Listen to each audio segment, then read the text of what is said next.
Welcome back to Tea Time with Denise. I am Denise Cheney, and I am here with Lindsey Williams. Hey, Lindsey. Hello, everybody. How's it going? Hey, Lindsey has graced me with his presence. You know, we were talking, and I like to. He had told me a story about a friend of his that how much that friend is a force for good, and I think Lindsey, for me, you are such a force for good. Hey there. I think the same about you. I mean, think of all the things that you have done and all the good that you're trying to put back in the world. You've just always been a radiant person in my life. Oh, thank you. Especially that son of yours. I get to spend a little more time with him than I do with you, but you definitely are a good person to have in my life. Thank you. Well, tell me about you, Lindsey. Well, a lot of people watching this may or may not know I'm a local musician, songwriter. I do cover material and play in bars some. That's been kind of my career for several years. I'm sort of in a transition mode right now to more songwriting and recording, and have my first client, Tony Henning, if you're watching, or I'll tell you to watch. Yes. So I've got a studio that I built up and learned a lot about production when we couldn't do bar gigs and stuff like that over COVID. It's who I am to play. Right. It really is, and I had to find some kind of outlet for it. And you know, the fact that it's my living as a side, if I had to do it for free, I'd still do it just as voraciously. Yes, and you know what? That goes into my next question. What drives you, or what makes you happy? What brings your source of happiness? For me, it's family and to be able to support my family with playing music that I'm also as passionate about is, I just couldn't ask for a better combination of things for my life. I can't even say that I've cultivated that. It's just, I've been so musically driven and sonically driven and interested in that sort of thing for so long. The fact that it's transitioned into a career has just been such a stroke of luck or a blessing, or however you want to phrase that. Yes. I couldn't be more grateful for how things turned out. I know that throughout history, many cultures use music as healing and raising the vibration. In fact, the tuning forks I use is to raise vibrations, and I know that you do that like amazingly.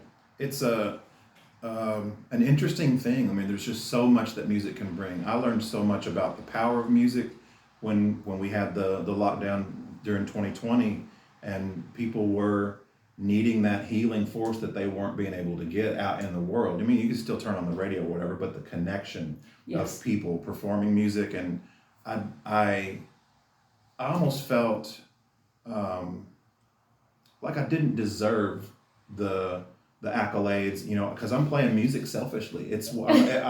I'm compelled to do it, and I would do it no matter what.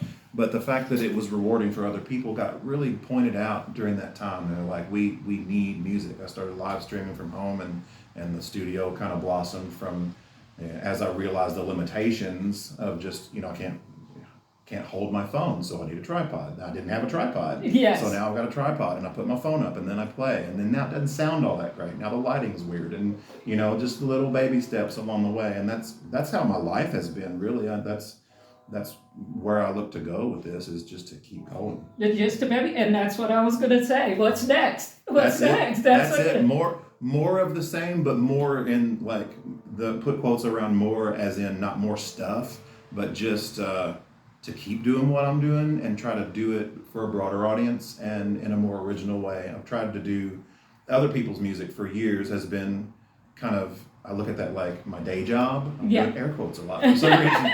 Maybe I don't mean any of this. You mean it all. I'm air quoting too much. But but more as in a broader audience and more focused on originality, especially like songwriting and unique sounds and things that kind of make it's hard to surprise yourself when you're the one creating it, but every once in a while it's like, ooh, that was good. I like that. Somebody might need to hear that. Yes. Those moments really compel me to keep at it. And the studio that I built, and with the technology we've got now, gosh, the computer stuff you could manipulate. I could make your voice sound like a robot or a bass guitar. I mean, it's limitless. And you keep bringing that vibration, and I know that people will keep listening, and you'll always be successful. I know that. Well, I appreciate hearing that. I do try, and like I said, I'll always do this. Even if I'm having to do it in a different way, or having to not be playing the same way as a source of income that it's become for my life, because it's like the day job thing has been covers, and the hobby has still been music, but just more self-indulgent and more expressive. And if I could transition that expression into the day job thing, and there's also so many opportunities in licensing and stuff like that, just to get on one commercial or something and have my little snippet of creativity be out there in the world. Or maybe even teaching. Teaching would be a good thing to do too, and I've been saying yes to that more, and I haven't really developed a teaching studio yet. I don't have a really big space for it, or really a house that's set up for it. It's kind of in and out is sort of intrusive, and everybody's like, "Hey, someone's coming over." Everybody got pants? Okay, good. Awesome. Well, I want to thank you for being here with me today. It's Thanks always for having me. enjoyable to see you, and I'm so glad we got to sit down and do tea. And speaking of tea, our tea bag messages for today, mine says, let your energy be used to build, not destroy. Again, let your energy be used to build and not destroy. These are great. I love the little messages. I know, what didn't Snapple have little funny Yes, things they under do. They the lid? do. And this yogi tea has got the same kind of little thing. Mine says, gratitude is not about what is received, it's about how you receive what is there. And I love that. And gratitude is not about what is received.